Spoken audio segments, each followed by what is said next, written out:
les ions, en fait, pour vous montrer un peu la pression que peut exercer les ions au niveau de l'absorption, aider en fait à rapprocher l'ADN de la résine d'absorption. Alors, on va s'intéresser maintenant aujourd'hui à la troisième étape, donc l'étape à le réexpliquer entièrement, ça va être un peu compliqué, parce que la chromatographie, donc échangeuse d'anions, on l'a dit hier, c'est, c'est basé sur le principe donc, de l'interaction des charges ioniques entre l'ADN qui est chargé négativement et la résine qui est chargée positivement.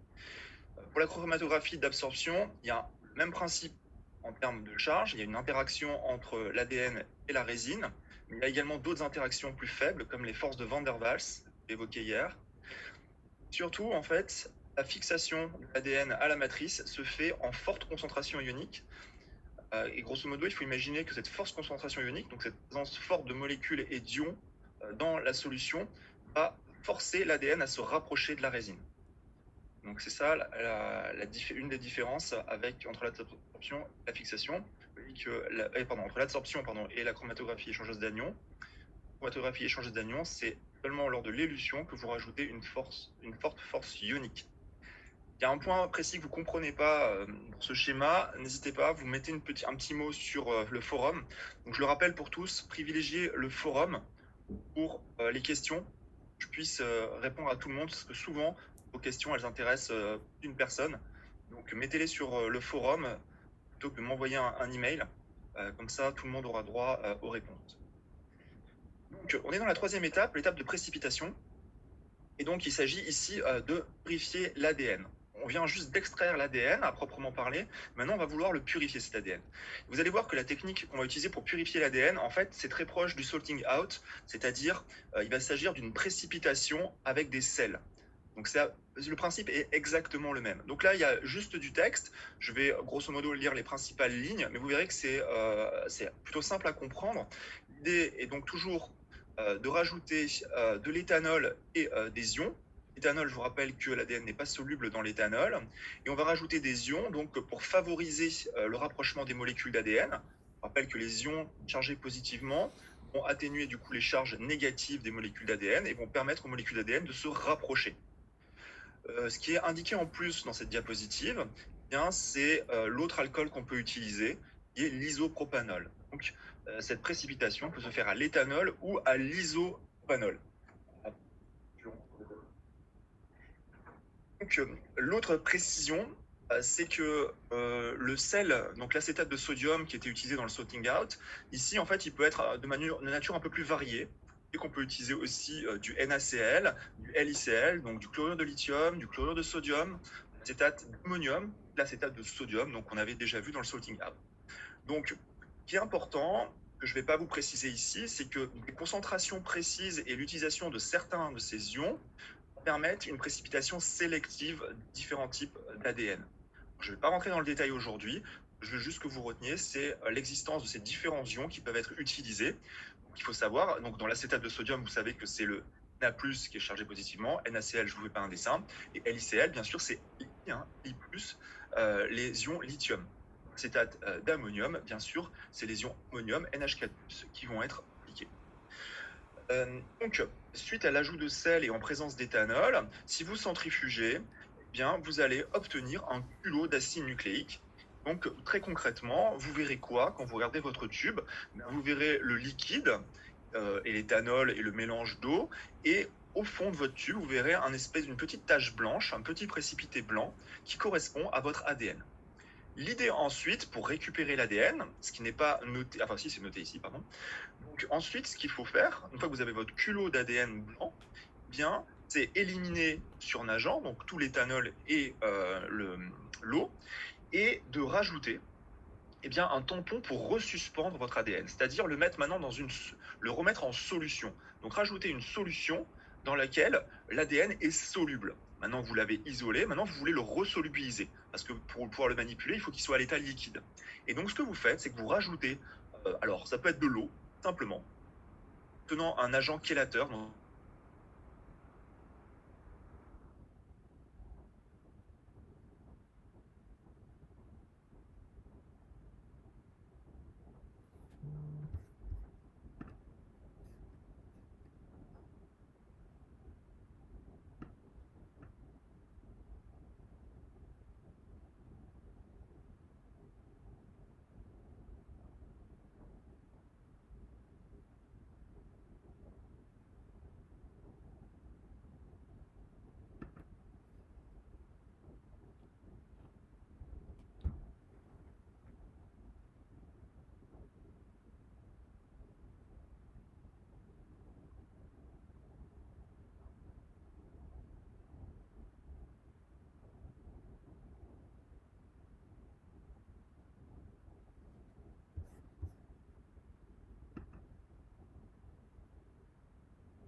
Désolé, il y a un problème de mon côté, je pense. Vous êtes encore là, certains? Ok, bon, désolé, c'est mon côté. De manière assez étonnante, un complot contre moi, exactement. Je suis sur le site de l'UFR Simone Veil et vous voyez, ça pente, même sur un réseau individuel. C'est épatant. Donc merci d'être resté. Hop, je reprends. Et... Effectivement, j'ai trop de choses à vous dire. On a trop peur que vous soyez trop intelligent en fait. C'est ça, les gens ont peur que vous deveniez hyper intelligent et donc du coup, vous me faire taire. Bon, allez.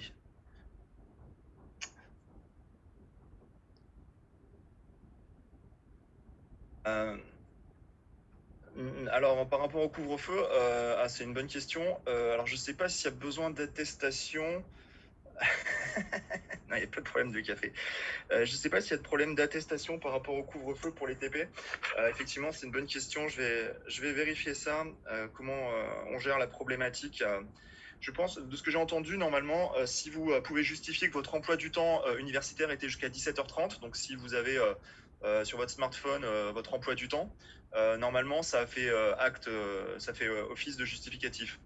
Mais je vais vérifier pour voir s'il faut que je vous rajoute quelque chose. Je vais vérifier ça. On va voir s'il vous faut des documents en plus.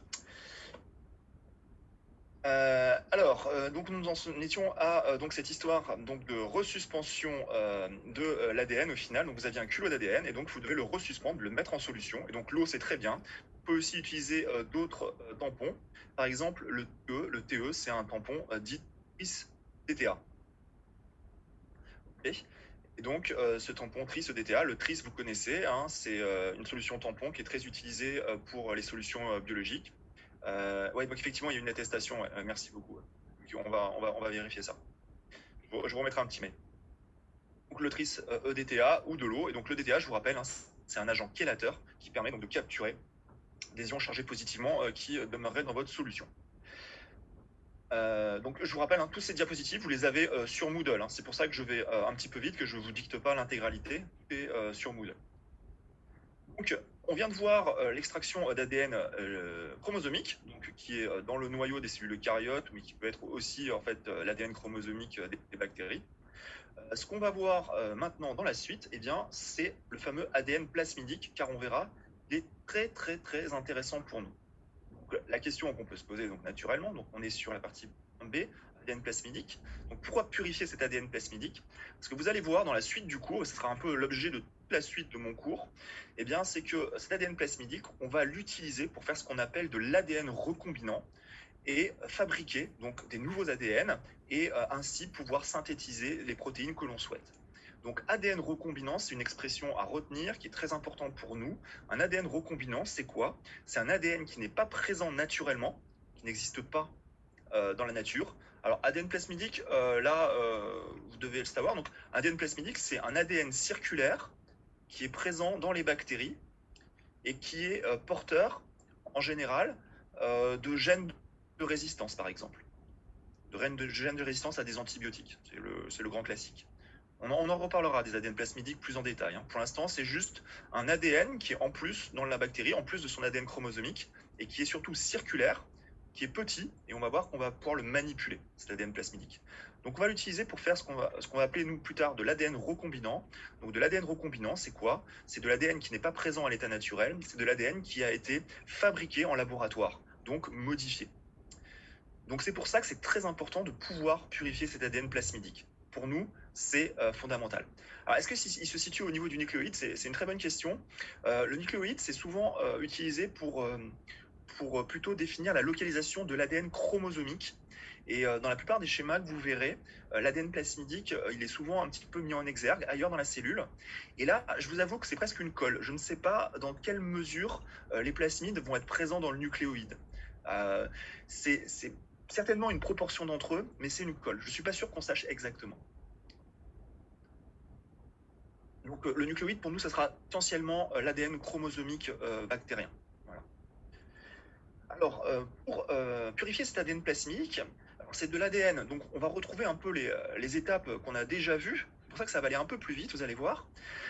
Il est dans des bactéries. Alors ces bactéries, vous savez qu'elles ont une membrane, qui est une bicouche lipidique, mais elles ont aussi une paroi, qui peut être très épaisse, très difficile à casser, d'épaisseur variable.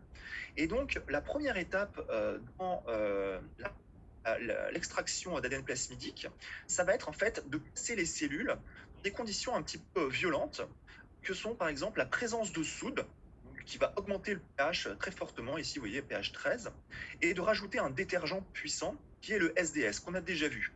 SDS, on l'a déjà vu écrit, je vous avais dit plus tard, on le reverra. Donc voilà, là il est écrit, sa définition, c'est du sodium iodécyl sulfate. En français, c'est dodécyl sulfate, même, il n'y a pas le duo. C'est le sodium dodécyl sulfate. Donc, on couple cette base qu'on dit lyse alcaline. Alcaline, ça veut dire que c'est en milieu alcalin, c'est-à-dire que le milieu est basique. On met de la soude. La soude, maintenant, vous savez tout ce que c'est, un AOH, vous devez le savoir. Et donc ce détergent, le SDS. Et donc ça va à la fois liser les cellules, mais aussi dénaturer l'ADN et les protéines. Donc c'est l'effet de cette lyse alcaline avec ce détergent et la soude. Suite à ça, alors vous voyez ici on vous a représenté, c'est le schéma qui est issu d'un kit de préparation, un kit commercial, où on vous dit voilà les différentes étapes à suivre, rajouter à chaque fois la solution X, la solution Y, etc. Et dans les kits commerciaux, vous avez écrit solution A1, A2, A3, et vous n'avez pas en fait la composition forcément. Donc là, je vous dis finalement la composition, je ne vous mets pas ces noms mystérieux de A1, A2, A3 qui ne nous intéressent pas aujourd'hui. Après avoir fait cette lise, eh ben, vous voyez que le tampon était très alcalin. Donc il va falloir neutraliser la solution, c'est-à-dire faire baisser son pH, revenir à un pH autour de 7. Donc vous allez mettre un tampon qui va neutraliser la solution. Et comme on vous le dit ici, c'est que l'ADN chromosomique, dans ces conditions, il ne pourra pas se renaturer. Contre, l'ADN plasmidique est beaucoup plus petit, lui va rester soluble, va se retrouver le surnageant de votre réaction.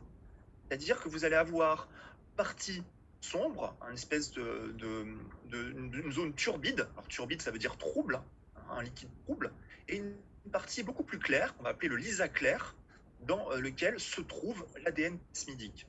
Pourquoi il n'est pas mélangé avec l'ADN chromosomique dans la solution?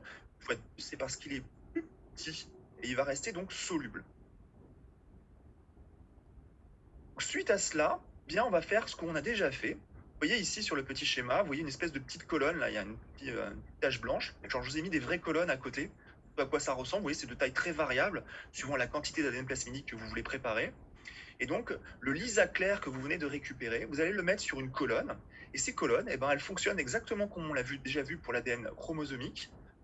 Eh bien, c'est des colonnes de silice où l'ADN va pouvoir s'absorber. Donc, c'est des colonnes d'adsorption. Vous avez dit, l'adsorption, c'est très important pour la purification des acides nucléiques.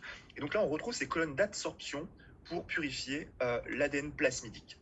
Et puis après, vous voyez qu'il y a une série de lavages pour éliminer ce qui ne va pas s'accrocher à la colonne. Et puis après, on va huer, c'est-à-dire qu'on va décrocher de la colonne notre ADN pour pouvoir le récupérer. Vous voyez qu'ici, il y a en plus une étape de précipitation à l'isopropanol. Et donc ça, vous savez que c'est pour la dernière étape de l'extraction. Alors, quelle étape? L'élution ou la précipitation? Vous voulez que je répète quoi? Dites-moi. L'adsorption? L'adsorption, c'est exactement comme pour l'ADN chromosomique. Vous allez avoir interaction entre l'ADN et ici la partie blanche de la colonne qui correspond à la silice. Donc la neutralisation, c'est pour ramener le pH à 7. Là, vous avez un mélange en fait d'ADN chromosomique, qui est encore un peu mélangé à des protéines, et très trouble. Ouais, je vous entends très faiblement. Si quelqu'un veut parler, là, j'entends une voix. Donc j'ai neutralisé. J'ai une partie sombre, c'est-à-dire turbide, d'ADN chromosomique avec des protéines. J'ai une partie claire. En fait, si vous voulez, vous avez un surnageant clair qui contient l'ADN plasmidique. Le surnageant clair, vous le récupérez, vous le mettez sur colonne. Vous faites passer ce liquide sur la colonne. L'ADN va se fixer sur la colonne de silice. Et ensuite, vous allez laver. Donc, wash, c'est pour des lavages. Ensuite, vous allez les huer comme l'adsorption qu'on a déjà vue. voyez qu'ici, en plus, il y a une étape donc, de précipitation, l'isopropanol cette fois et pas à l'éthanol. C'est le principe, vous voyez, des étapes là, exactement le même que pour l'ADN plasmidique dans la suite. Pour l'ADN, pardon, c'est le même principe que pour l'ADN chromosomique, pardon. Alors, donc là, on vient de voir très rapidement la purification de l'ADN plasmidique. Vous voyez, rien compris. Ouais, mais ça, c'est pas. J'ai rien compris. Vous avez rien compris à quoi? Me dire précisément ce qui est pas clair. Rien compris, ça marche pas. Étape.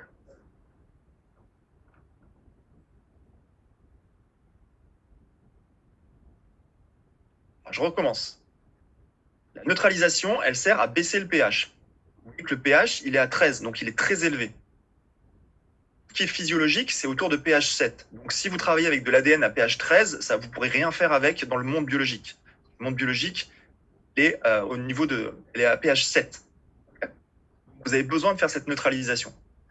Sinon, c'est comme si vous injectiez de l'eau de Javel après dans un organisme. Si vous voulez injecter de l'ADN purifié mais à pH 13, vous allez en fait être déter pour l'organisme dans lequel vous allez injecter l'ADN. Être à pH, dans des pH physiologiques. Donc les pH compatibles avec le monde vivant à la surface de la Terre, c'est autour de 7. Et vous savez qu'il existe des organismes extrémophiles, donc des bactéries par exemple, qui vivent dans des conditions extrêmes de pH. Ça, on peut descendre très très bas. Mais ça, c'est des cas vraiment particuliers. Alors pourquoi utiliser une solution basique et non pas acide? Alors c'est une bonne question. C'est alors ce qui va se passer en fait avec les solutions acides, c'est qu'elles vont engendrer d'autres effets sur l'ADN et sur les protéines, qui va être plutôt néfaste et qui permettra pas après de récupérer les molécules dans un bon état, si vous voulez. Alors maintenant, on va passer à l'extraction des ARN. Les ARN, ce que vous avez en tête classiquement, c'est l'ARN messager qui est produit via la transcription en gène. Alors, là, au contraire, non, il est plus facile du coup. Il est plus facile à purifier parce que du coup, il ne se mélange pas avec les protéines et du coup, il est plus rapidement extrait. Il y avait une étape de précipitation ici. Vous voyez, ici, il y a écrit isopropanol precipitate. Donc, c'est-à-dire que vous rajoutez de l'isopropanol, qui est l'alcool. C'est un autre alcool que l'éthanol qu'on a déjà utilisé. Va permettre de précipiter l'ADN, qui a bien une étape de précipitation. Donc, vous avez l'étape de lyse, on a déjà vu, l'étape ici, extraction à proprement parler, et avec la colonne, enfin, la précipitation. Donc, on retrouve les trois étapes qu'on a vues lors de la purification de l'ADN chromosomique. Donc, on a bien ces trois étapes ici pour l'ADN plasmidique. Donc, on va s'intéresser maintenant à l'ARN. Donc, on va s'intéresser à la purification de l'ARN. Alors, l'ARN, pourquoi il va nous intéresser? Pourquoi s'amuser à purifier de l'ARN? Alors, vous verrez ça par la suite, mais on peut déjà commencer à essayer d'y répondre. Vous savez connaissez-vous l'ARN messager? Et ici, avec une queue poly-A, qui est le fruit de la transcription des gènes, qui va permettre, après, via la traduction, de synthétiser une protéine. Donc, les ARN messagers, ils sont déjà très intéressants pour ça, parce qu'ils permettent de synthétiser les protéines. Mais en fait, il n'y a pas que les ARN messagers dans une cellule, aussi les ARN de transfert, les ARN ribosomaux et les micro-ARN, vous verrez plus tard, qui sont des ARN qui servent en fait à réguler l'expression des gènes. Mais ce qui est donc important ici, c'est de réaliser qu'un gène, bien, ça ne peut pas forcément une protéine. Vous voyez qu'il y a des gènes, ici, celui-là, celui-là et celui-là, qui codent pour des ARN de transfert, pour des ARN ribosomaux, pour des micro-ARN. Il n'y a pas de protéine à la fin. Donc un gène, par définition, c'est une région d'ADN qui est transcrite. Ce n'est pas forcément quelque chose qui code une protéine. Faites attention à ça, très important. Donc, si je m'intéresse à l'ARN dans une cellule, j'ai un mélange d'ARN messager, d'ARN de transfert, d'ARN ribosomal. Alors, je peux répéter la définition d'un gène. Un gène, c'est une région d'ADN qui est transcrite. Si vous avez différents types d'ARN, l'ARN de transfert, l'ARN R, c'est ribosomal ou ribosomique. L'ARN qui va être constitutif des ribosomes. Les ribosomes, je vous rappelle que c'est un mélange d'ARN ribosomal plus des protéines permettent de synthétiser les protéines. Vous avez ça dans la correction de l'exercice 1 que je vous ai mis en ligne. Je vous fais des rappels sur les ARN ribosomaux. Les micro-ARN, notez juste que ça existe. Vous reviendrez dessus en cours en licence 3 et en master. C'est un peu plus compliqué. Mais grosso modo, sachez que ça existe. Ça sert en fait à réguler l'expression des gènes. Alors, ce qui est important maintenant dans ce qui suit, c'est nous, pourquoi donc purifier les ARN? Là, quand on purifie des ARN, on va avoir ce mélange de ces 4 ARN. Et bien, nous, purifier les ARN, ça va nous intéresser en général. Alors, il peut y avoir des subtilités, évidemment. Nous, ça va nous aider à comprendre la régulation de l'expression des gènes. C'est-à-dire que identifier la présence de l'ARN va nous permettre de dire « Ah bah oui, ce gène est exprimé », c'est-à-dire qu'il a été transcrit. Vous savez que votre génome est composé d'à peu près 20 000 gènes. Ils ne sont pas tous exprimés en même temps, pas tout le temps. Ils sont exprimés à différents temps, de manière plus ou moins importante. Et on veut savoir, peut-être, par exemple, dans une situation pathologique, quel gène est particulièrement exprimé, donc particulièrement transcrit. Et donc, on va s'intéresser à la présence de l'ARN issu de ce gène. Donc, c'est important pour répondre à ce genre de questions en biologie, de s'intéresser à l'ARN, parce que c'est un indicateur de l'expression des gènes. Alors, comment maintenant on va pouvoir faire ça? Comment purifier ces ARN? Eh bien là, je vous ai mis un petit texte dans lequel les éléments les plus importants sont les suivants. Grosso modo, l'ARN, c'est un acide nucléique. Donc, les étapes vont être à peu près les mêmes. Sauf que l'ARN est beaucoup plus fragile que l'ADN. L'ADN, vous savez qu'on peut retrouver de l'ADN sur une scène de crime longtemps après. On peut retrouver de l'ADN dans des fossiles, etc. Alors que l'ARN, ça, on n'en retrouve jamais. Parce que l'ARN est beaucoup plus fragile. Autrement dit, pour manipuler l'ARN, si le protocole général sera le même que pour l'ADN, grosso modo, eh bien, il faudra quand même prendre des précautions particulières dans les techniques et dans les protocoles. C'est-à-dire qu'il va falloir utiliser du matériel qui sera dit RNase free. Alors, pourquoi RNase free? L'ARN, pourquoi il est fragile? Parce qu'autour de nous, partout, sur votre peau, partout, il y a des protéines qu'on appelle des RNases. Les RNases, c'est des protéines qui peuvent dégrader l'ARN. Et l'ARN, du coup, peut être dégradé très facilement par ces RNases qui sont partout, dans votre salive, sur votre peau, etc. Et donc, il va falloir utiliser du matériel qui est RNase free, c'est-à-dire qui a été traité pour inhiber ces RNases. Donc, RNase free, c'est comme sugar free. Vous avez peut-être déjà tous mangé des chewing-gums sugar free, c'est-à-dire sans sucre. Ben là, RNase free, ça veut dire sans RNase, c'est-à-dire du matériel qui a été traité contre la RNase. Ça, c'est le premier point pour assurer le maintien de cet ARN. Le deuxième point, c'est de travailler avec du matériel stérile en général, évidemment, et de conserver vos échantillons d'ARN à très basse température. L'ADN se conserve très bien à température ambiante, l'ARN très mal, il va vite se dégrader. Donc, vous devez travailler à basse température, ce qui signifie être en permanence, avoir votre tube en permanence sur de la glace à minima. Sinon, les échantillons d'ARN, en général, sont conservés à moins 20, moins 80 degrés. Moins 20, mais en général, c'est plus même moins 80 degrés Celsius. Ça, c'est les premiers éléments. Alors, pour être un tout petit peu plus précis, les agents dénaturants ou qui inactivent les fameuses RNases, donc ces protéines qui dégradent l'ARN, on vous donne ici un exemple classique qui est le thiocyanate de guanidium, qui est associé à du bêta-mercaptoéthanol. Donc ces deux molécules vont inactiver les RNases. Okay, et aussi, donc ici, comme on vous le dit, dénaturer l'ARN. Alors, le problème, si je vous ai dit, c'est que le protocole, grosso modo, pour purifier de l'ARN, ça va ressembler à celui pour purifier de l'ADN. Donc, vous allez souvent vous retrouver en fait avec un mélange d'ADN et d'ARN. Ça peut poser problème parce que vous voulez l'ARN, vous ne voulez pas l'ADN. Donc, ce que vous allez utiliser en plus, eh bien, c'est une protéine qui, elle, va dégrader l'ADN que vous auriez conservé. Et cette protéine que vous allez utiliser pour dégrader l'ADN, c'est ce qu'on appelle une DNase, donc une protéine qui va dégrader l'ADN et donc éliminer les contaminants de l'ADN. Ça, en fait, tout ce que je viens de dire est écrit noir sur blanc. Alors maintenant, c'est Comment purifier plus précisément les ARN messagers eucaryotes?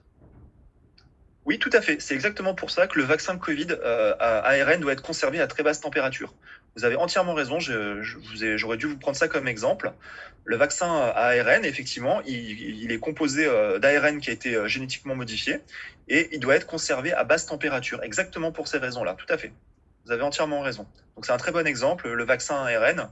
Donc je sais plus si c'est celui de Pfizer ou de Moderna, eh bien, il doit être conservé. C'est pour ça que beaucoup d'endroits de stockage ont dû s'équiper de super congélateurs. Donc quand on vous parle de super congélateurs, en fait, c'est des congélateurs qui vont descendre à au moins 80 degrés. Le congélateur que vous avez à la maison, il descend à moins 20 degrés en général. Donc ça, c'est le congélateur classique, enfin autour de moins 20. Hein. En général, c'est même plutôt entre moins 10 et moins 20. Mais là, on est obligé d'avoir des congélateurs à moins 80 degrés pour garder le vaccin. Ouais. Très bon exemple. Merci beaucoup, mademoiselle. Alors maintenant, nous, on va pas s'intéresser à la purification de tous les types d'ARN. On va s'intéresser plus spécifiquement à l'ARN messager. Alors, l'ARN messager, parce que vous verrez, c'est celui qui est le plus utilisé. On va voir quand, pour l'ADN recombinant, on a particulièrement besoin de celui-là. Alors, le protocole général, ce sera le suivant. Eh bien, purifier les ARN totaux, donc tous les ARN, et puis après, parmi tous ces ARN, extraire spécifiquement les ARN messagers. Alors là-dessus, on va se baser sur la propriété de ces ARN messagers. Quelles particularités ils ont par rapport aux autres? Si on reprend mon schéma initial, vous voyez que par rapport aux autres, ils ont cette queue pli A. Donc là, je vous renvoie vers le corrigé du premier TD que j'ai mis en ligne. Donc ils ont une queue pli A avec plein de nucléotides, adénine à la fin, qui les caractérise. Et on va utiliser cette propriété pour les purifier sélectivement sur ce qu'on appelle une colonne de chromatographie d'oligo-DT. C'est-à-dire que si ils ont plein de bases A, vous savez que A est hybride avec la base T. Donc, on va utiliser cette capacité d'hybridation entre les bases pour purifier les ARN messagers. Et le protocole est le suivant. Vous prenez une colonne de chromatographie, alors c'est des tout petits tubes. Hein. Dedans, en fait, il y a quoi? Il y a des billes sur lesquelles on a fixé une succession de TTTTTT, donc des oligos. Ou déposez en haut de votre colonne un mélange d'ARN, donc les ARN totaux, on appelle les ARN totaux. Donc je vous ai schématisé ici un peu, j'ai remis les 4 que j'avais dessinés tout à l'heure. On va les déposer sur la colonne et vous allez faire entrer dans votre colonne. Et qui va se fixer sur la colonne cette fois? Eh bien, vous voyez que c'est que les queues poly-A qui vont pouvoir s'hybrider avec les oligo-DT. Donc, on va spécifiquement retenir sur la colonne les ARN messagers. Donc là, il y a eu fixation, mais il y a encore tous les autres ARN qui sont autour. Vous faites des lavages, c'est-à-dire vous mettez un liquide qui draine ce qui n'est pas accroché, vous éliminez les autres ARN. Et donc, on appelle ça la fraction non liée.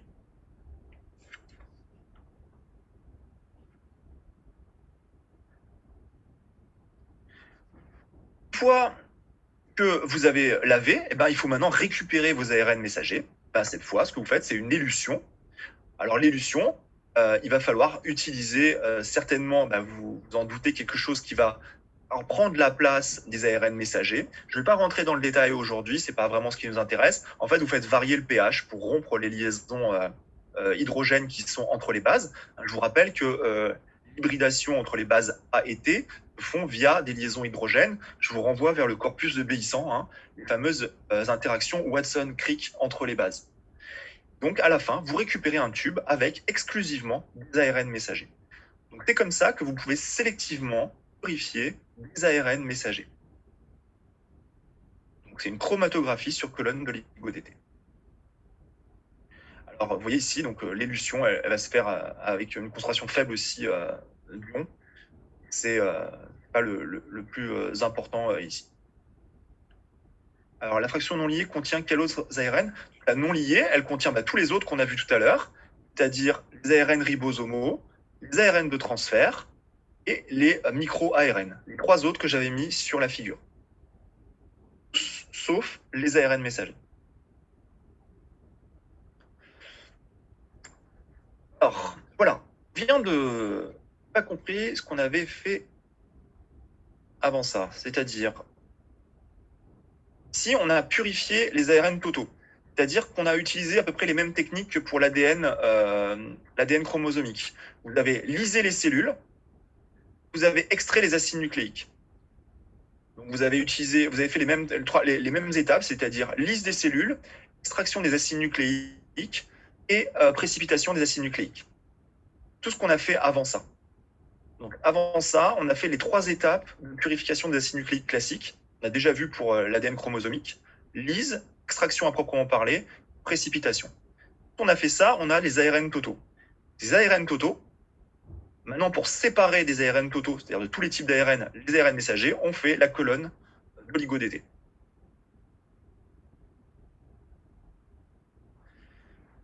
Donc, après tout ce qu'on vient de voir, finalement, on se retrouve avec un tube qui contient de l'ADN ou de l'ARN en suspension. C'est-à-dire que vous avez un petit liquide au fond d'un tube que vous ne pouvez pas voir, bien sûr. Enfin, vous pouvez voir les acides nucléiques. Vous voyez le liquide, mais vous ne voyez pas les acides nucléiques qui sont dedans, qui sont solubles dans ce liquide. On a vu que c'était soit du tris, soit de l'eau. Et donc, ce qui est intéressant et important pour la suite, eh bien, c'est de pouvoir vérifier la pureté et la quantité en fait d'acides nucléiques qu'il y a dans votre tube. Est-ce que les ARN codants pour l'ADN plasmidique sont différents de ceux codants pour l'ADN chromosomique? Ah oui, alors c'est une bonne question. Oui, en général, ils n'ont pas de queue poly-A. Donc là, je parle des ARN messagers de cellules eucaryotes. C'est une très bonne question. J'ai pas du tout précisé ça. Oui, les ARN messagers de vos de bactériens ne vont pas subir les mêmes modifications, la même maturation que les ARN messagers des cellules eucaryotes. C'est pas du tout quelque chose qui est au programme, vous verrez pas ça en détail, mais sachez effectivement que c'est pas exactement la même chose. Donc si vous voulez purifier des ARN messagers bactériens, il y a d'autres stratégies. C'est un tout petit peu plus subtil. Nous, on va se contenter, donc j'aurais dû le préciser, vous avez entièrement raison, c'est les ARN messagers des cellules eucaryotes. Donc, maintenant, on va s'intéresser donc à la pureté de nos échantillons et à la quantité d'acides nucléiques qu'il y a dedans. Je vous rappelle, on a un tube et finalement, maintenant, on aimerait bien savoir combien il y en a et est-ce que c'est vraiment que de l'acide nucléique. Que tout ce que vous voulez faire ensuite, c'est-à-dire modifier l'ADN, etc., va dépendre de la qualité de cet acide nucléique. S'il est trop impur, c'est-à-dire s'il y a trop de protéines qui est restée accrochée, s'il n'y en a pas assez, vous ne pourrez rien faire. Vous êtes obligé de quantifier, de vérifier cette pureté. Deux grandes approches, c'est des techniques que vous avez déjà vues, la spectrophotométrie et l'électrophorèse. On va aller voir aujourd'hui dans le contexte suivant en quoi ces deux techniques nous permettent de vérifier la pureté, de quantifier les acides nucléiques présents dans notre tube. On va commencer par la spectrophotométrie. Je vais aller un peu plus vite parce que c'est des choses que vous avez en partie déjà pas mal vues. La spectrophotométrie, vous vous rappelez, ça va être basé sur l'absorbance de votre échantillon quand vous illuminez votre échantillon avec une longueur d'onde de 260 nanomètres. Là, vous voyez le spectre d'absorption de l'ADN, c'est-à-dire qu'on fait varier la lambda, la longueur d'onde de la lumière. Vous voyez que quand cette longueur d'onde est de 260, alors c'est un peu pas net, c'est ici le pic. Ici, vous voyez une espèce de bosse de votre courbe. Donc, ça veut dire que le maximum d'absorption de l'ADN, ici, à 260 nanomètres. Ici, vous avez l'absorption des nucléotides seuls. Vous savez, au sein des nucléotides, ce qui permet d'absorber la longueur d'onde de 260 nanomètres, c'est les bases azotées. Vous avez vu ça en cours l'année dernière. Donc, c'est les bases azotées au sein de vos acides nucléiques qui permettent cette absorption à 260 nanomètres. Donc, mesurer cette absorbance à 260 nanomètres vous permet de détecter la présence de vos acides nucléiques. On fait ça avec un spectrophotomètre. Alors, avec des larges volumes, c'est un spectrophotomètre classique. Il existe aussi un spectrophotomètre un peu spécial qui permet de travailler avec des tout petits volumes. On appelle le nanodrop. Alors, vous pouvez le noter parce que c'est les choses maintenant que vous voyez dans tous les laboratoires. Quand vous voulez doser un acide nucléique, donc mesurer son absorbance, eh bien, vous utilisez un nanodrop. Ça permet en fait de faire exactement la même chose. C'est un spectrophotomètre, mais qui permet de travailler sur des petits volumes. Vous utilisez ici 1 microlitre pour évaluer votre échantillon. Alors, comment est-ce qu'on détermine la concentration donc, de votre... Donc, comment est-ce qu'on quantifie l'échantillon grâce à ça? Eh bien, en fait, on sait qu'une valeur d'absorbance ou de densité optique de DO, eh bien, pour un ADN double brin, correspond à une concentration de 50 nanogrammes par microlitre, si vous avez la valeur pour l'ADN simple brin, et ici pour l'ARN. on a la correspondance entre absorbance et concentration d'ADN. Et donc, ça va nous permettre donc, de quantifier la quantité d'ADN que vous avez dans votre tube, et pouvoir donc avoir sa concentration.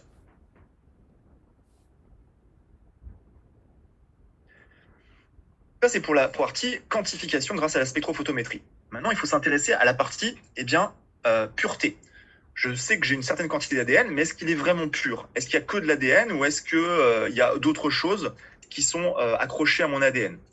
Eh bien, pour ça, on va s'intéresser à une autre longueur d'onde. Ici, vous voyez, donc vous avez en rose l'absorbance de l'ADN, le maximum est à 260, et vous voyez ici aussi le spectre d'absorption des protéines. Lui est à 280. Cette absorbance à 280, elle est principalement due à quoi? L'absorbance des protéines à 280. Mon admiration à la première personne qui va répondre. Alors, quoi ça permet qu'en fait, on a fait une série d'expériences. Vous savez que l'absorbance, c'est, alors vous avez vu la loi alors c'est les cycles aromatiques. Oui, alors juste pour revenir là-dessus, effectivement, c'est les cycles aromatiques de quel acide aminé? Alors c'est pas principalement l'histidine, c'est plutôt tryptophane, tyrosine et phénylalanine. Ouais. Alors pourquoi l'absorbance? Vous savez qu'en fait qu'il existe une relation, la loi de Berlambert, donc vous l'avez déjà vu, sur l'absorbance qui est reliée à la concentration, et donc ça vous permet de quantifier. Ça vous dit rien, la loi de Berlambert? Personne n'a vu ça? Ouais, donc je vous renvoie vers ça. Je l'ai pas réécrit ici. Je vous ai pas fait cet affront, mais je pourrais le remettre si vous voulez à l'occasion. Donc c'est ça qui nous permet de définir la quantité. Alors, maintenant, je m'intéresse. Ouais, merci. Effectivement, je vous mettrai le détail si vous voulez. Alors, ce qui suit, maintenant, on s'intéresse à la pureté. Est-ce qu'il y a que de l'ADN? Donc on va regarder cette absorbance à 280 pour savoir si notre échantillon il n'est pas pollué par des protéines. Donc là, on s'intéresse à deux choses. On s'intéresse à une chose. Ça va être le ratio de l'absorbance à 260 sur 280. Donc, on mesure les deux absorbances. Si ce ratio tendance à 260 sur 280 est inférieur à 1,8, on va considérer qu'il y a des protéines qui contaminent l'échantillon. Si c'est supérieur à 2, on va considérer que c'est une contamination par des ARN. Alors, je reviendrai là-dessus plus tard. Je n'ai pas le temps de tout vous expliquer par rapport en tout cas à la contamination avec l'ARN. Mais sachez que du coup, ce qui est important, c'est que ce ratio soit compris entre 1,8 et 2. Donc, en mesurant les deux absorbances, on peut avoir une évaluation de la pureté de notre échantillon. Si vous avez une valeur de 1, vous savez que votre échantillon est fortement contaminé par des protéines. Donc ça vous permet donc de déterminer la pureté. Donc on vient de voir la quantification et la pureté de l'échantillon via la spectrophotométrie.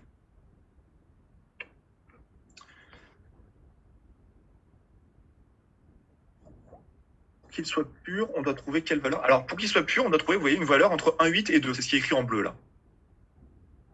Ouais, l'idéal c'est d'être entre 1,8 et 2, ouais, tout à fait.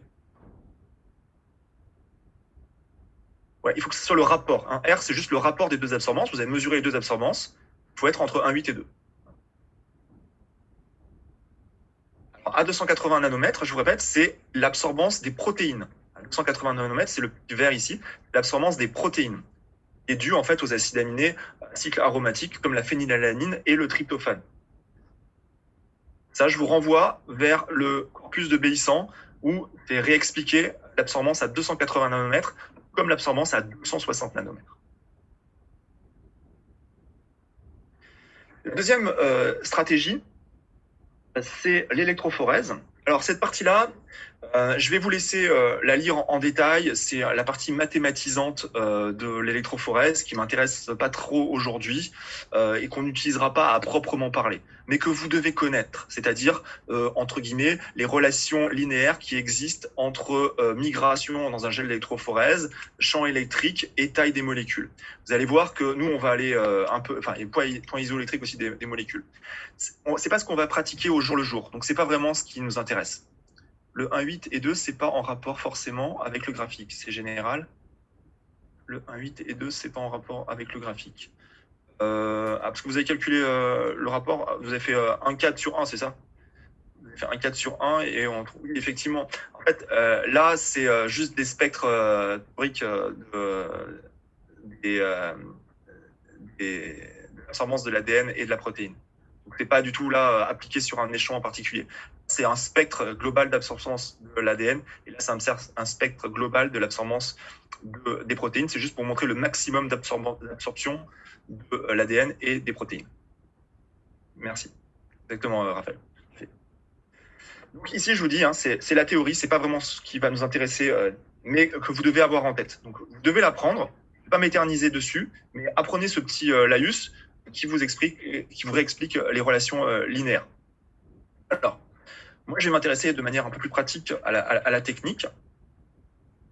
Technique, vous l'avez vu en partie l'année dernière, d'électrophorèse. Le principe est le suivant. Vous avez un générateur qui va permettre d'appliquer un champ électrique. Au milieu, ce que vous avez un gel, et qui est souvent un gel d'agarose pour les ADN. Alors 260, c'est celui de l'ADN à double brin, enfin de l'ADN, des acides nucléiques en fait, en général. Les acides nucléiques, que c'est dû aux bases azotées qui sont présentes sur tous les acides nucléiques. 260 nanomètres, vous avez vu, c'est valable pour les nucléotides, je l'ai remis ici, les nucléotides, vous voyez, les nucléotides seuls, hein, isolés, ils absorbent aussi à 260 nanomètres. Donc c'est valable pour ADN, ARN. Donc l'électrophorèse, j'ai parlé du générateur, et donc vous avez ici un gel d'agarose, donc ça peut être aussi de la polyacrylamide, qu'on reverra plus tard. Vous avez dans le corrigé du TD. Donc dans ce gel, ça correspond à quoi? Si vous faites une photo de ce gel, vous voyez que c'est un maillage, ça correspond à une espèce de grillage, toute sa longueur, dans lequel les molécules vont pouvoir passer si elles sont petites, ou au contraire vont être bloquées si elles sont grosses. Donc on dépose ici ce qu'on appelle des puits, les échantillons, on applique le champ électrique. Et que font les molécules? Il s'agit de molécules d'ADN, d'acides nucléiques, donc chargées négativement, vont migrer vers la borne positive. Donc vous faites le dépôt à T0, au bout d'un certain temps, ici 20 minutes, eh bien, les molécules vont migrer dans le gel. Elles vont migrer en fonction de quoi? En fonction de leur taille. C'est-à-dire que les petites molécules vont pouvoir aller très loin parce qu'elles vont passer dans le maillage, alors que les grosses molécules vont rapidement s'arrêter. Donc ici, cette molécule est plus grosse que celle-ci. Donc cette technique va permettre donc de discriminer les ADN en fonction de leur taille. Alors, l'inconvénient, bien sûr, c'est que ici, moi, je vous ai mis des gros spots rouges, mais si vous regardez un gel après migration, vous ne pouvez pas voir l'ADN. L'ADN, il est tout petit, vous n'allez pas le voir à travers votre gel. Donc, il va falloir révéler la présence de l'ADN sur le gel. Là, vous voyez ici, sur cette image, un gel. Vous voyez en fait une bande d'ADN. La bande d'ADN est révélée grâce à quoi? Ici, grâce à cette exposition aux UV, grâce à la présence dans votre gel de ce qu'on appelle un agent intercalant. Donc, un agent intercalant, qu'est-ce qu'il va faire? Va venir se mettre ici dans la double hélice et on va utiliser une molécule un peu particulière qui s'appelle, je ne l'ai pas réécrit ici, je vais vous le mettre dans le chat, qui s'appelle par exemple donc, le bromure d'éthidium. Donc le bromure d'éthidium, c'est une molécule qui a la capacité donc, d'être un intercalant, donc il va aller se mettre dans la double hélice, il va émettre une fluorescence, alors ici violacée, quand il est exposé aux UV. Et donc cette lumière va pouvoir être est visible, sauf que vous n'allez pas pouvoir regarder directement ça, parce que vous voyez, à côté, il y a une lampe UV. Donc à moins que vous souhaitiez bronzer directement ou choper un mélanome directement, il va falloir éviter de regarder directement. Donc ce que vous faites, c'est que vous utilisez une caméra qui va regarder à votre place et qui va vous permettre de prendre une photo de votre gel. Donc là, vous voyez qu'en fait, les zones violettes vont apparaître sombres suite à la photo, du noir et blanc au lieu d'être en couleur. Donc voilà le principe de la révélation du signal. Alors, on peut utiliser d'autres méthodes pour révéler le signal, c'est-à-dire pour révéler la présence d'ADN sur le gel. On peut utiliser aussi des marqueurs fluorescents, ou aussi, mais ça se fait de moins en moins, on pourrait aussi utiliser radiomarquage, c'est-à-dire donc de la radioactivité pour marquer les acides nucléiques. Ça, c'est fait de moins en moins couramment. Donc, retenez juste plutôt une molécule type bromure d'éthidium ou encore une molécule fluorescente qui vont se fixer sur l'ADN. Donc là, on détecterait une fluorescence. Donc voilà pour la... c'est quoi la différence avec le Western blot? Alors là, le Western blot n'est pas ça. Le Western blot, c'est un transfert d'un gel sur une membrane. Là, ce que vous faites quand vous faites un Western blot, ce que vous appelez Western blot d'habitude, c'est en fait un SDS page. Le SDS page, c'est juste une électrophorèse particulière qu'on fait pour les protéines. Et après, cette électrophorèse, ce qu'on fait, le produit de cette électrophorèse, donc le gel, on va transférer toutes les protéines qui sont sur le gel sur une membrane. Et donc, le Western blot, c'est le fait de transférer le produit d'une électrophorèse sur membrane et après de travailler sur cette membrane en mettant des anticorps primaires, secondaires et tout ce que vous voulez. Donc, surtout, Western blot, c'est explicité dans mon corrigé du TD1. Lisez-le bien, le Western blot, c'est un transfert de protéines d'un gel sur une membrane. Et après, révélation de ces protéines sur la membrane. Là, on s'arrête à l'électrophorèse. Donc, il n'y a pas de transfert. On est juste sur une électrophorèse. Et je parle d'acide nucléique, donc je ne parle pas de SDS page. Là, je parle juste de gel d'agarone. Ouais, exactement. On peut confondre avec le SDS page. Page, c'est pour polyacrylamide gel électrophorésis. Donc, c'est une électrophorèse, en fait, avec du SDS. On reviendra là-dessus plus tard. Donc là, votre ADN était déjà chargé négativement, donc il n'y a pas besoin de rajouter du SDS. Donc, il n'y a pas du tout un Western. Voilà, là, on révèle le signal qui était sur ce gel. Alors, qu'est-ce qu'on peut observer? Je vais vous montrer juste des petits exemples. Si vous faites migrer sur gel de l'ADN chromosomique, vous allez observer ce genre de patate, ici en blanc. Vous observez ce genre de patate, vous voyez que vous avez un espèce de gros tas, en fait, qui correspond à un gros tas d'ADN. L'ADN chromosomique, si vous lui faites rien de particulier, il va difficilement migrer. Il faut imaginer des longs chromosomes, et donc vous allez avoir des espèces de grosses patates qui sont ici. Si vous voyez dans les pistes suivantes, dans les 4 suivantes, dans les pistes suivantes, donc je vous rappelle, on a déposé l'ADN initialement tout en haut, là où il y a les petits traits, donc dans les puits, puis après on a fait migrer, donc c'est migrer ici vers le bas. En général, on représente en haut les puits et en bas le front de migration, plutôt classique. Vous voyez ici, par contre, il y a des pistes, mais on voit des espèces de bandes un peu floues. Pourtant, il y a de l'ADN tout du long. Là, c'est ce qu'on appelle un smear. Alors, c'est un terme anglais. En fait, ça correspond à quoi? En fait, ça correspond à plein d'ADN, mais de tailles différentes, de manière un peu chaotique. Il n'y a pas une bande bien définie. Vous avez en fait l'ADN qui est dégradé. Vous voyez, ça, ce qu'on appelle des smears. Donc, c'est de l'ADN qui est dégradé. Il faut imaginer en fait les tailles intermédiaires possibles d'ADN qui sont ici dans votre gel. C'est vraiment pas clair, pas très clean. Maintenant, on peut essayer de visualiser autre chose. Donc, la borne négative est ici, la borne positive est ici. L'ADN est chargé négativement, donc migre vers la borne positive. Vous faites la même chose avec de l'ADN plasmidique purifié. L'ADN plasmidique, il existe, donc je vous ai dit, c'est un ADN circulaire.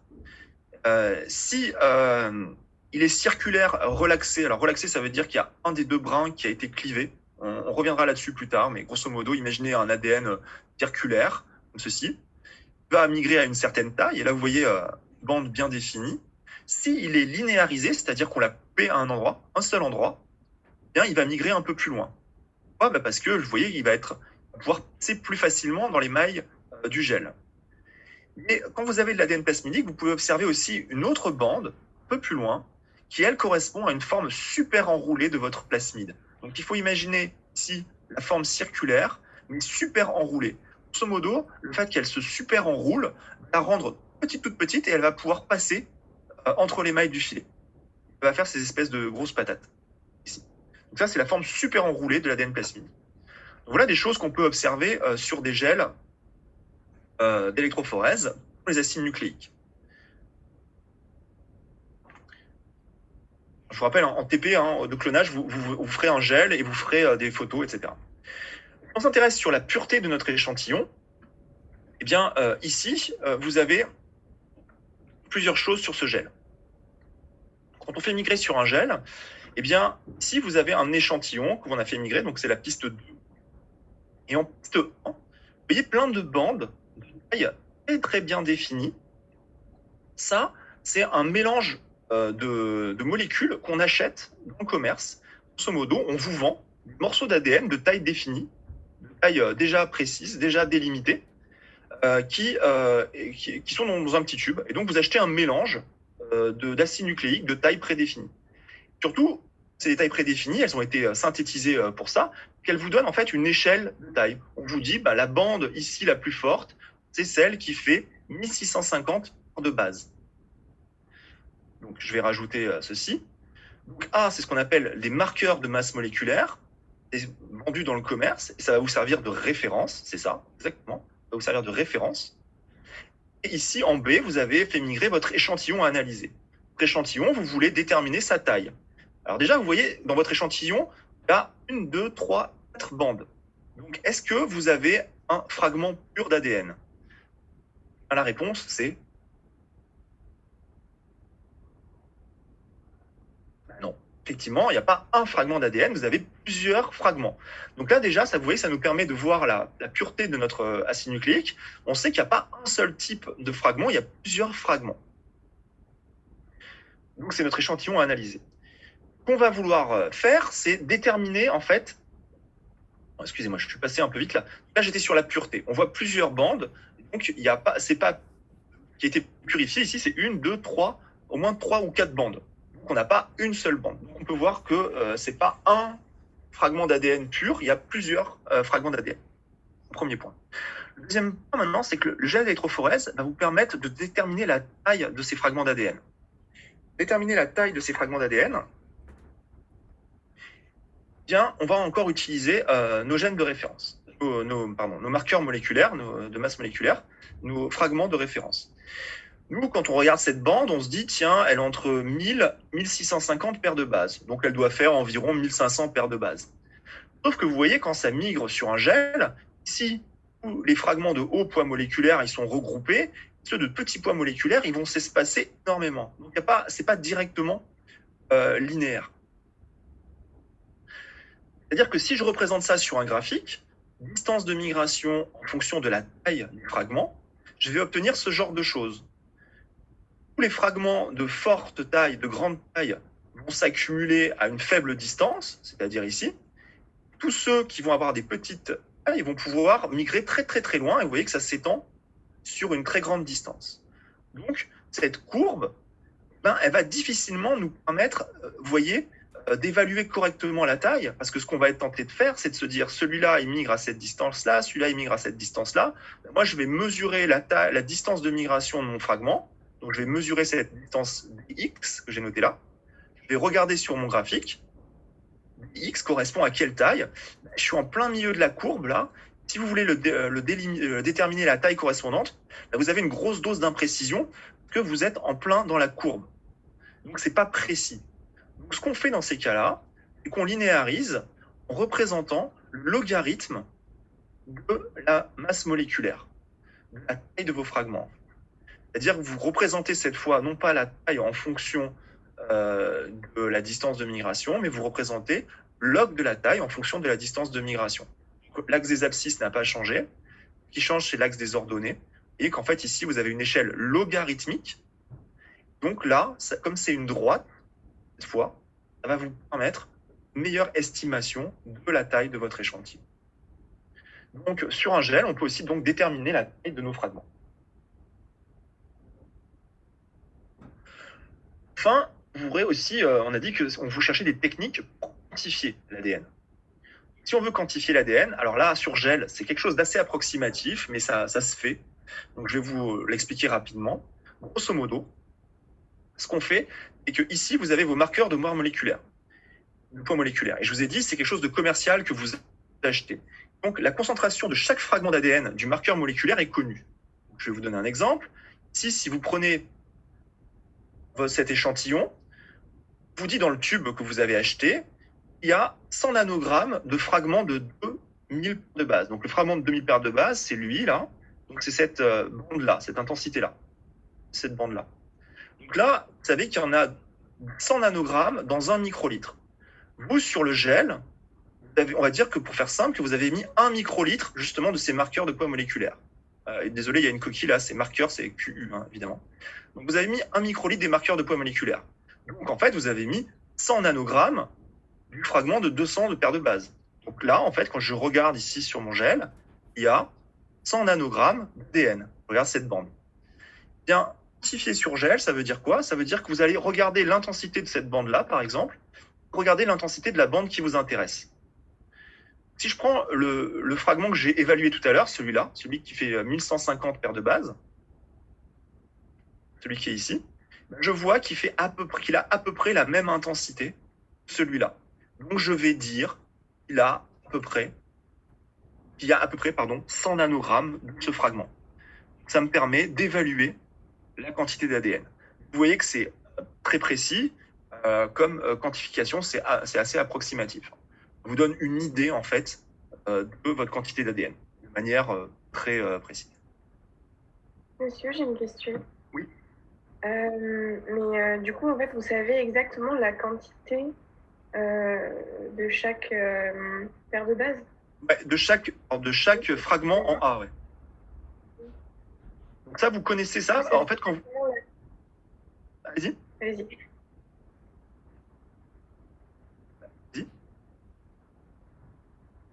Vous avez perdu?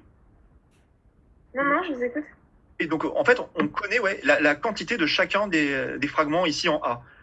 Vous achetez votre tube, on vous dit exactement la composition du mélange, on vous dit combien il y a de nanogrammes de chaque bande dans le mélange. D'accord, ok. En fait, je pensais qu'il disait juste la composition, mais pas la quantité de chacun. Voilà, vous avez la quantité de chacun. En fait, exactement, vous avez la concentration de chacun. Donc, ça, vous, comme vous en mettez un certain volume, vous savez du coup combien vous en avez mis sur gel. D'accord, merci. Voilà. Voilà. Donc là, c'est la fin du premier cours. Et on va attaquer du coup la suite. Pouvoir essayer de faire, que vous puissiez faire le prochain TD. Donc, je vais changer de diaporama. Hop. Donc, ne partez pas, hein, c'est pas fini. Et le cours 2.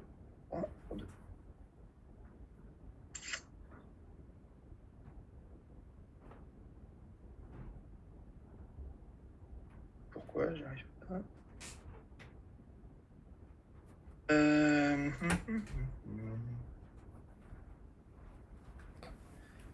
Alors. On va y arriver.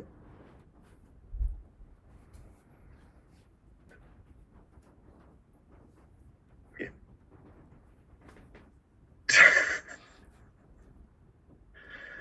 On utilise en général pour quantifier, vous utilisez plutôt la spectrophotométrie. C'est plus classique. Le nanodrop, c'est vraiment le classique pour quantifier et vérifier la pureté de nos jours. Mais vous verrez que l'électrophorèse, ça peut servir aussi pour regarder la pureté de vos fragments, enfin voir si vous avez bien le fragment de taille attendue. Mais en général, pour doser un ADN chromosomique total ou plasmidique total que vous venez d'extraire, vous faites plutôt du nanodrop, donc de la spectrophotométrie. C'est le plus classique. Donc vous allez faire une électrophorèse en TP, je vous rassure. Voilà. Donc normalement, vous avez le diaporama. Alors, vous pouvez le voir, je vous mettrai ça en ligne plus tard, là vous n'étiez pas encore dispo.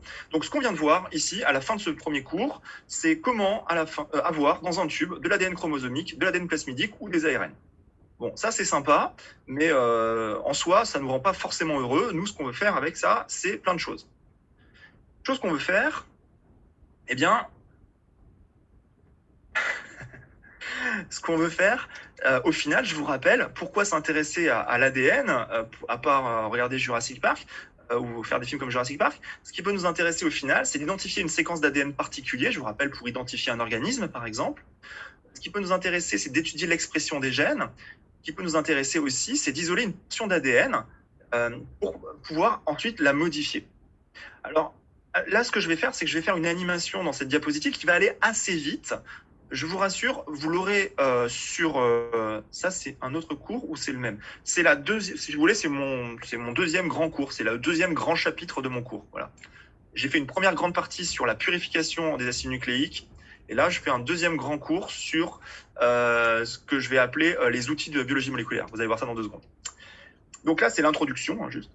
C'est pour vous justifier ce cours. Donc ça, là, je reviens sur les questions qu'on se posait au tout début sur les acides nucléiques. À quoi ça sert de les extraire? Ça sert à ça, identifier, isoler, modifier ou étudier l'expression des gènes. Nous, à la fin du premier cours, on se retrouve avec des tubes dans lesquels il y a de l'ADN chromosomique, l'ADN plasmidique ou des ARN messagers. Bien, comment répondre aux questions qu'on se pose à partir de ces acides nucléiques? Bien, plusieurs stratégies. On peut faire, par exemple, l'ADN chromosomique et identifier une séquence particulière. On peut fabriquer ce qu'on appelle une sonde qui va aller reconnaître spécifiquement la région qui nous intéresse. Cette sonde, en soi, il va falloir la fabriquer. On va voir que cette sonde, c'est un fragment d'ADN. Donc là, ne vous inquiétez pas, ne notez pas tout. C'est vraiment juste un discours introductif. Cette diapositive, vous l'aurez, vous allez voir qu'elle est très compliquée à la fin. C'est pour vous justifier ma première partie et cette deuxième grande partie du cours.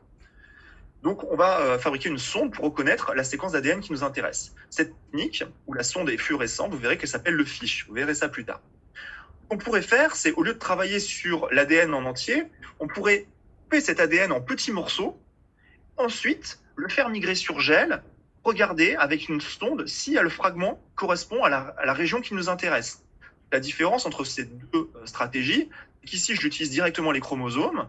Ici, je vais l'ADN en petits morceaux avant de l'analyser.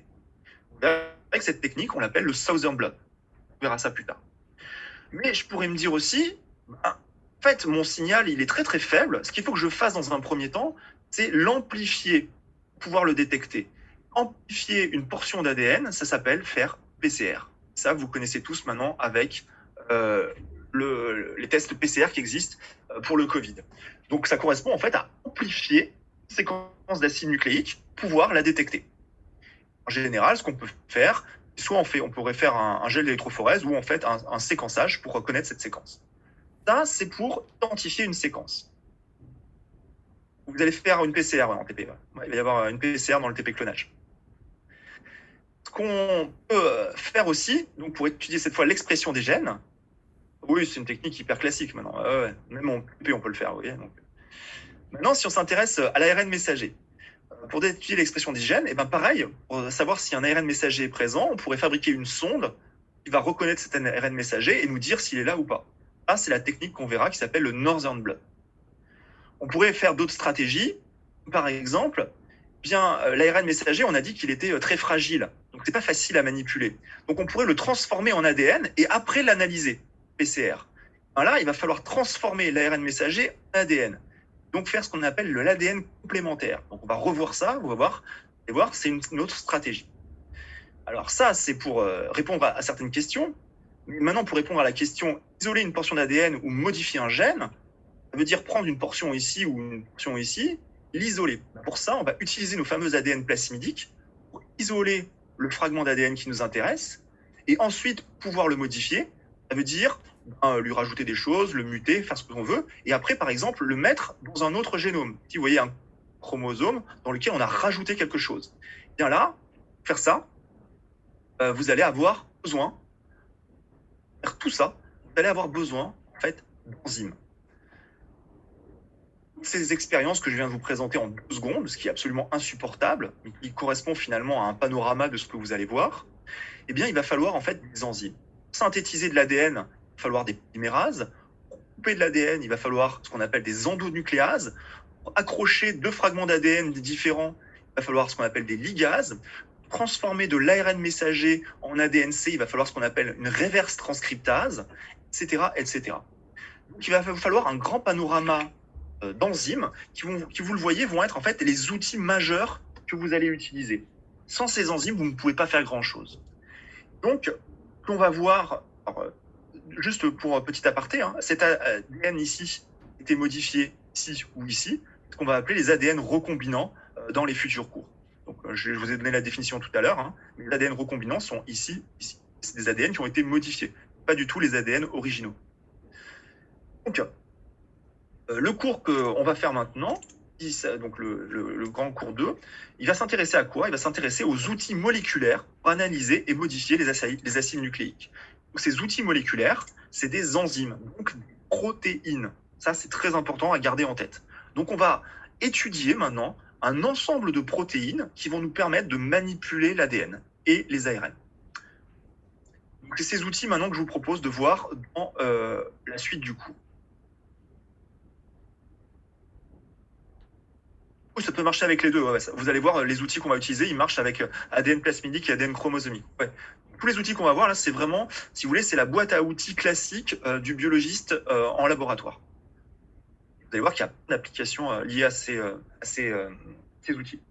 Donc, on va essayer de voir dans les 10 minutes qui restent cette première, une partie de on va essayer de faire la partie A, qui va concerner la fragmentation de l'ADN. On a vu que dans certaines techniques, il était intéressant de pouvoir couper l'ADN. Comment ? On peut faire de la fragmentation de deux manières. On fait une fragmentation mécanique, c'est-à-dire que vous torturez votre ADN, vous le secouez, vous l'agitez, vous lui faites un choc, vous le centrifugez très très fortement.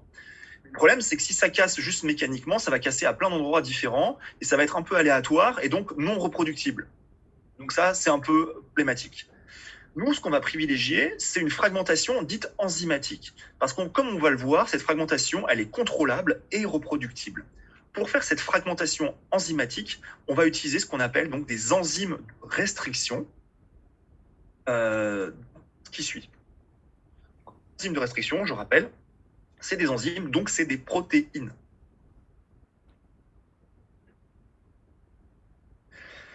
La première classe d'enzymes qu'on va utiliser, ça va être donc les endonucléases. Et on va voir la cartographie physique qu'on peut obtenir. Je vais vous expliquer ce que c'est que la cartographie physique. On va voir ce que c'est que les endonucléases. Là, les endonucléases, c'est des enzymes qui vont pouvoir couper donc, à l'intérieur d'une molécule d'ADN. C'est pour ça qu'on les appelle endo, à l'intérieur d'une molécule d'ADN. Ils vont permettre la coupure d'ADN double brin au niveau d'une séquence nucléotidique spécifique. C'est-à-dire qu'elles vont reconnaître une séquence en particulier. Ce qui est très important, c'est que ces enzymes, ces endonucléases, en fait, elles existent naturellement. C'est-à-dire qu'en fait, on les a produites, on les a extraites et on en a produit après en grande quantité grâce aux bactéries. C'est-à-dire que c'est des enzymes qui existent déjà dans les bactéries. Pourquoi les bactéries ont ce genre d'enzymes ? Alors, je n'ai pas le temps de faire le petit sondage, c'est très très grave, vous verrez. Les bactéries, en fait, naturellement, donc on est sur le mode d'action des enzymes, et là, je vous explique juste d'où viennent ces enzymes. Ces enzymes, on ne les a pas inventées, elles existent dans le monde vivant. Les bactéries, en fait, elles ont aussi leur virus, elles n'ont pas de Covid, mais elles ont leur virus qu'on appelle les bactériophages. Les bactériophages, ou les phages en général, c'est des virus de bactéries. Les bactéries, pour lutter contre ces bactériophages, elles n'ont pas des vaccins, elles n'ont pas des mesures sanitaires, mais elles ont des enzymes de restriction, les fameuses endonucléases que je viens de vous expliquer. C'est-à-dire qu'elles ont ces protéines qui peuvent venir couper les ADN des virus, vont pouvoir venir couper l'ADN des virus. Les phages, qu'est-ce qu'ils font ? En fait, ils se fixent, vous voyez, sur la surface de la bactérie, ici en rouge, le phage, et ils injectent son ADN dans la cellule de la bactérie. Donc, la bactérie, en réponse, elle envoie ces enzymes de restriction qui viennent couper du coup le génome du phage et donc empêcher l'infection par le virus. Les bactéries sont aussi soumises à des virus. Mais la question que vous vous posez de suite, bien sûr, c'est mais si la bactérie elle a des endonucléases qui peuvent couper l'ADN des virus, elle va aussi se couper son propre ADN. Donc elle va se tirer une balle dans le pied. La réponse c'est mais non, elle ne va pas se tirer une balle dans le pied parce qu'en fait, son ADN à la bactérie a une particularité. C'est que sur les sites reconnus par ces enzymes, il y a ce qu'on appelle des méthylations, des groupements CH3 qui vont empêcher l'enzyme de digérer son propre l'ADN de la bactérie dont elle est issue. Donc la bactérie produit cette enzyme de restriction, elle ne va pas pouvoir digérer l'ADN chromosomique de la bactérie parce que à l'endroit qu'elle reconnaît, il y a des méthylations, donc des groupements CH3. Contre, l'ADN du phage, lui, n'a pas ces méthylations sur ces sites, donc va être dégradé. Ce que vous explique les petits schémas ici et le petit tableau. Regardez en détail, vous verrez, ça rien de plus que ce que je viens de vous dire. Donc, les bactéries, naturellement, produisent ces enzymes de restriction. Il existe 3 grands types d'enzymes de restriction, donc d'endonucléases. Les types 1 et les types 3, c'est des protéines, vous voyez, qui vont couper l'ARN double brin en dehors de leur site de reconnaissance. Autrement dit, l'enzyme, elle se fixe à un endroit de l'ADN, c'est-à-dire qu'elle reconnaît une portion de l'ADN et elle peut couper ailleurs. Ça, c'est les types 1 et type 2.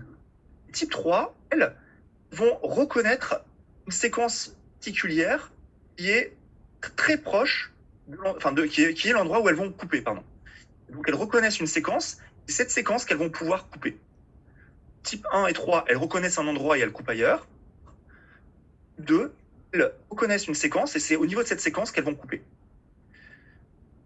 L'exemple le plus courant d'enzyme de restriction ou d'endonucléase est l'enzyme qu'on appelle EcoR1. Et donc EcoR1, son nom vient de la bactérie dont elle est issue. Donc Eco pour Escherichia, Co pour coli. R, ça vous donne la souche de l'Escherichia coli. Et E1, vous voyez, c'est le nombre, c'est la première enzyme de restriction qui a été isolée à partir de cette bactérie. En fait, tous les noms d'enzymes, en fait, vous voyez, ont un code, sont codifiés. Alors, ces enzymes, elles ont une spécificité remarquable. Et c'est ça qui va nous intéresser dans la suite. C'est pas forcément au hasard, mais disons que c'est loin du site qui est reconnu. Donc du coup, c'est pas pratique en fait à étudier parce que vous reconnaissez la séquence où ça se fixe, mais après il faut aller chercher ailleurs le site de coupure. Donc ça peut être problématique pour certaines applications. Donc c'est pas au hasard. Donc il existe un très grand nombre d'enzymes de restriction. Donc, vous voyez, plus de 500. Dans les laboratoires où vous ferez vos stages, vous pourrez vous amuser à les regarder dans le congélateur. Hein, elles ont toutes des noms des fois un peu rigolos. Et donc, elles vont pouvoir reconnaître une séquence et la couper. C'est ça qui va nous intéresser. On va prendre ici différents types d'exemples. Ce que maintenant je veux illustrer, c'est que la coupure qui va pouvoir être générée n'est pas tout le temps la même. Alors, c'est-à-dire, je vais m'expliquer. J'ai dit que les enzymes de restriction de type 2, elles coupent l'ADN double brin. Donc, c'est-à-dire qu'elles vont couper les deux brins. Vous voyez ici, par exemple, un site de coupure, alors qui est GAATTC. Donc l'enzyme, elle reconnaît cette séquence nucléotidique, elle va couper, mais elle va faire ce qu'on appelle une coupure asymétrique. C'est-à-dire qu'un des deux brins va être coupé ici entre le G et le A, l'autre entre le G et le A ici. Donc ça fait une coupure symétrique. Les deux brins, vous voyez, ont des brins qui sont dits cohésifs. On a des extrémités, dites cohésifs. En français, c'est cohésif. Extrémité cohésive. Extrémité cohésive. D'un côté, vous avez toujours le brin 5' qui est pondérant. Sur ce fragment-là et sur ce fragment-là. Donc, on peut avoir l'inverse, avec un brin 3' prépondérant. Donc, vous avez aussi une coupure ici symétrique. On peut avoir des enzymes qui, elles, vont couper de manière symétrique. Elles vont générer ce qu'on appelle des extrémités franches. Là, vous avez un exemple d'enzyme qui fait ça, l'enzyme CoR5. Voilà, vous avez ici d'autres exemples d'enzymes, machin, elle va faire des extrémités cohésives. Ici, vous avez d'autres noms d'enzymes avec le type d'extrémité qu'elle génère. Donc voilà, ça c'était des extrémités franches et des cohésives. N'importe comment. Elles viennent couper entre les mêmes nucléotides et deux brins. Alors. Oui, alors quoi entre les mêmes nucléotides, ça je ne vous l'ai pas dit, si je le dis. Non, je le dis après. Ouais. Alors pourquoi c'est la même entre les mêmes nucléotides, je vais revenir dessus juste après en vous expliquant les palindromes. Alors, je reviens un tout petit peu sur ce qu'on a dit tout à l'heure. Les bactéries du coup qui possèdent une enzyme de restriction X, peu importe le nom, possèdent du coup aussi la méthylase X, qui va empêcher la digestion. Rappelez-vous, l'enzyme qui produit une certaine enzyme de restriction X ne peut pas être digérée par cette enzyme de restriction. Donc ici, vous avez le site de coupure, normal, mais si elle possède l'enzyme de restriction, ici par exemple CoR1, bien sur le site reconnu par EcoR1, il va y avoir ici une méthylation sur le A. Donc l'enzyme ne pourra pas couper. Donc c'est ce phénomène, le phénomène de protection dans les bactéries est assuré par une autre enzyme qui s'appelle la méthylase, qui va empêcher du coup l'enzyme de couper. Alors, ça c'est pour les bactéries. Nous, les méthylases, là on ne va pas en reparler dans la suite. Donc j'ai presque fini. Hein. Ce qui est important, c'est que la coupure, vous voyez, va se faire ici. Elle va générer ces deux fragments ici dans le cas de EcoR1 qui sont cohésifs, deux extrémités cohésives. En fait, on a affaire à ce qu'on appelle des pseudo-palindromes. Vous avez séquences qui se lient dans les deux sens sur les brins complémentaires. Vous savez qu'un palindrome, c'est un mot qui peut se lire dans les deux sens en français. Bah là, c'est un pseudo-palindrome que ça se lit pas dans les deux sens. Si vous prenez G-A-A-T-T-C, c'est pas pareil que C-T-T-A-A-G, mais on dit que c'est un pseudo-palindrome, que si vous lisez l'autre brin, c'est la même séquence. Et G-A-A-T-T-C dans ce sens-là, sur l'autre brin, oui, c'est un palindrome. Donc du coup, ça répond à votre question. Oui, ça coupe entre les mêmes nucléotides, parce que le site de reconnaissance est un pseudo-palindrome.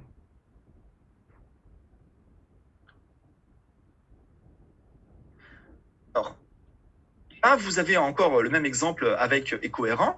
Ce qui est important, c'est que si vous voyez les deux ADN, l'ADN blanc et l'ADN noir, et EcoR1 vient couper ici ou vient couper ici.